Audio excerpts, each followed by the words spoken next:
आपण पाहत आहात सर्वसामान्यांचा बुलंद आवाज, तुमच्या हक्काचा निडर सम्राट. संपादक दीपक आढाव.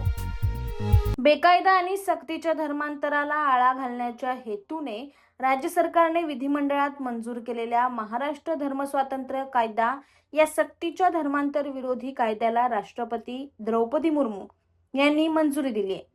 30 जुलै रोजी अधिकृत राजपत्रात प्रसिद्ध होताच हा कायदा राज्यात लागू झालाय.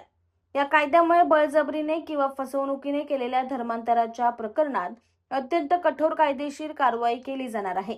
राज्यपाल जिष्णू देववर्मा यांनी 6 एप्रिलला या विधेयकावर शिक्कामोर्तब केलं होतं. त्यानंतर अंतिम मान्यतेसाठी ते राष्ट्रपतीकडे पाठवण्यात आले होते. राष्ट्रपतीच्या स्वाक्षरीनंतर हा कायदा राजपत्रात प्रसिद्ध करण्यात आलाय.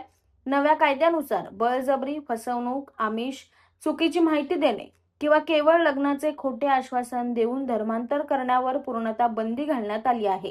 कोणत्याही व्यक्तीला स्वेच्छेने धर्मांतर करायचे असल्यास धर्मांतराच्या 60 दिवस आधी जिल्हा दंडाधिकाऱ्यांना लेखी पूर्वसूचना देणे अनिवार्य करण्यात आले आहे.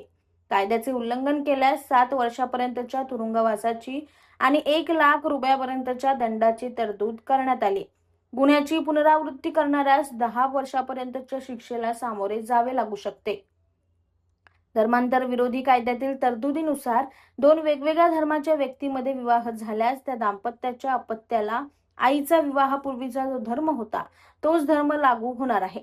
बेकायदा धर्मांतराद्वारे झालेल्या विवाहातून जन्माला आलेल्या बालकाचा वडिलांकडे उत्तराधिकार मिळवण्याचा हक्क मात्र कायम राहणार आहे. शिवाय संबंधित आई पोटगी मागू शकते. अशा प्रकरणात बाळाचा ताबा हा आईकडे असेल असे सरकारकडून विधिमंडळात विधेयक मंजूर करून घेतेवेळी सांगण्यात आलं.